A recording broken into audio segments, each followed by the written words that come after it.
Hi, this is Marty Stepniak, staff writer for Hospitals and Health Networks, with an inside look at our July issue.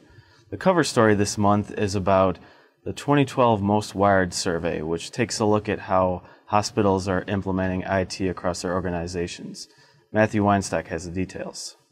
Right, so the July cover story is our annual Most Wired feature, where we take a look at the results of the Most Wired survey.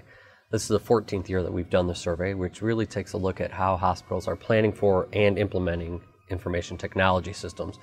And it's both their back office functions like claims and billing and processing, to their infrastructure, and all the way over to clinical health information technology like electronic medical records and CPOE. We had a record number of hospitals and health systems submit surveys this year, and we also have a record number of hospitals that earned Most Wired designation. So there are more than 200 hospitals on that list, along with our Most Wired rural hospitals and our innovators who are doing creative things with information technology. One of the things we learned from the survey is that hospitals are doing a good job at implementing health information technology. They're making progress, but we also know that there are challenges, especially with some of the meaningful use criteria, so CPOE and some of the other functions that the federal government is requiring under meaningful use, hospitals are struggling with. We also found that hospitals that strategically plan their information technology systems are the ones that really are advancing the most. And so this year we've taken a slightly different approach in our cover story, where we profile 3 different hospitals and what they're doing for information technology. We have a small 19-bedded critical access hospital, a large public hospital in the Atlanta region, and a hospital in a very competitive marketplace in California. And we profile how those hospitals have taken IT strategically as part of their overall plan and how they've achieved Most Wired status and really are pushing towards meaningful use. Next up, managing editor Bill Santamore takes a look at the dilemma many hospitals are facing after discharging patients. Well, one of the more sort of controversial stories we have in this month's issue is about the concept of discharged clinics, which have sort of taken on some significance now that Medicare is going to refuse to reimburse for certain readmissions, avoidable readmissions as they call them.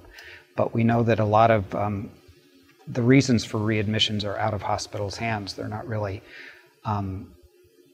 hospitals' responsibility. They're because patients don't follow discharge orders, or they're not able to get into a primary physician in a timely manner after they're discharged.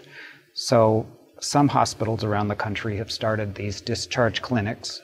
They're different models, but they're all intended to make sure that the patients get care immediately, and that they know that they're following up on their discharge instructions, and they're taking their meds, and they're not running into any problems that might bring them back to the hospitals. There are different kinds of models. One of them is done at Beth Israel Deaconess Medical Center in Boston. Their model is 4 hospitalists that staff the clinic and give the patients immediate care for their issues, rather than long-term care, which is more appropriate for their primary care physician. And then the University of California, San Francisco, has a different model altogether. It's mostly, it's basically an extension of their urgent care centers. There are some skeptics who say that why put all that energy and money into creating these clinics? Maybe you should just improve discharge planning and make sure that patients understand their instructions and follow up with phone calls, etc. And finally, senior online editor Hayden Bush takes a look at the recent Supreme Court ruling on the Affordable Care Act and the questions that linger days after the 5-4 decision. So in our inbox section this month, we took a look at the ACA Affordable Care Act ruling from the Supreme Court, and we framed it in terms of the perspective of how it's going to impact hospitals. And for right now, their policy focus is going to shift from the federal scene, with the decision basically moving reform along, to what their states decide to do with Medicaid expansion. And one of the key parts of the ruling was the part that basically stipulated that states can't be penalized for existing Medicaid funding in terms of their decision of whether or not to expand the program.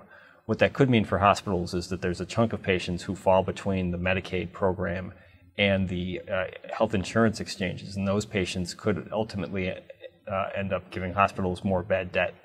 But in general, the CEOs and other providers we talked to were pretty excited with the ruling, and I think everyone's ready to move forward.